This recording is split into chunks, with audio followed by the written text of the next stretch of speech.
Good morning and welcome to TMP Coffee Break. Today I'm going to take the opportunity of introducing to you Barry Reid. In our seminar series that we ran in the autumn, and I think it was about June, we had Barry join us throughout the country. Advisor regulation is now in full flight, and Barry is going to talk to you today about a very unique service that he's providing via TMP and to TMP members. So welcome, Barry. Barry, what is involved in an advice process review? Well, Jeff, what we look at with advisors is from the time they engage with a client or meet with a client and the steps that they follow in their advice process, right through to the implementation of a product or a service.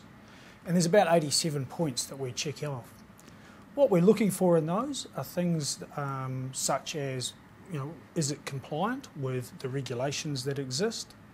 We also measure it against things like the unit standards for the financial advice certificate and industry best practice. We think that those are things that a regulator might be looking for if something goes wrong. And we give advisors a report after we do the review for them.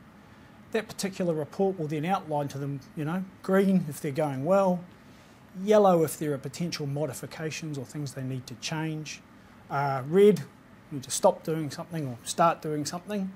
And we also look for development opportunities in the review. So it's a comprehensive piece of work for them. Who should do it?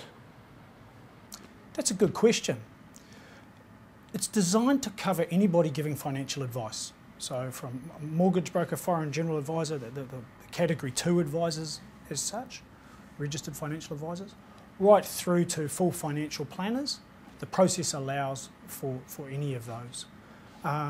We specifically recommend it to advisors, either RFAs or AFAs, who haven't completed Unit Standard C yet, because they're the ones who potentially haven't got a test or a measure as to where their advice process is at and how it would be looked at, by a regulator.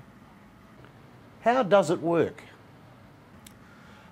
It's pretty simple. We've got three options for advisors. The first option is one that we've designed specifically for TMP in conjunction with the professional development team, Dave and the team, which is an advice process check. What members are able to do is go online and answer an online questionnaire that we send to them, and they register for the check. There's about 40 questions in there. They can then either upload or email us evidence that goes along to support the advice process they're using. We then give them a phone call or catch up with them on Skype, talk through that just to get any clarification, and then we send them a report on their advice process. And that's relatively comprehensive. Second option they have is to complete a paper-based questionnaire for that, rather than doing it online, and they can just post it all to us. Or we then also offer a full advice process review, where we actually go into their office, sit with them face to face, and we just cover a bit of a broader range of subjects around professional development and things.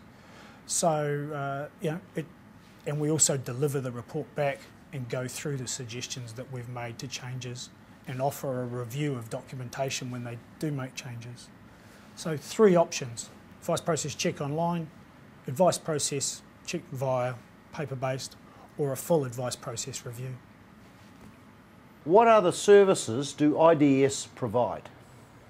The major service we provide after we've completed a review with somebody and we know they're on track is we do offer the ongoing advisor support program. What that does is we basically become their compliance manager for hire. They can ask us questions, they can ask for development support around new documentation or changes to their business, and we keep them up to date when things change with the FMA, the regulator, or the dispute schemes or the courts, because we know what they're doing. The idea of that is that they can then forget about compliance and get on with running their business. That's probably the core one. On the other side of that, we are available for development work as well. So where they have a specific project that they would like help with, it might be putting in a client review process, it might be designing a new distribution model or something like that. We're available for that type of work as well. Who is involved in IDS? The company was founded by myself and my wife Karen.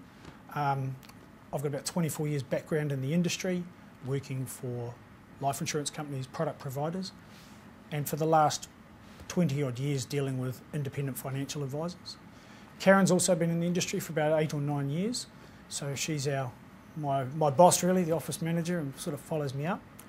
We also have just taken on 2 consultants who help us with advice process checks as well, both who are sort of well respected in the industry, which we're really pleased to have them on board and are able to help. How much does it cost, and how do advisors get in contact with you? Good question. For the advice process check that we've put together for members, it's either online or by post. It's $450, which is less the TMP subsidy, which is a fantastic price. It would normally cost over $750. And we've also got the advice process review where we come and do the visit. That's $750 after the TMP subsidy.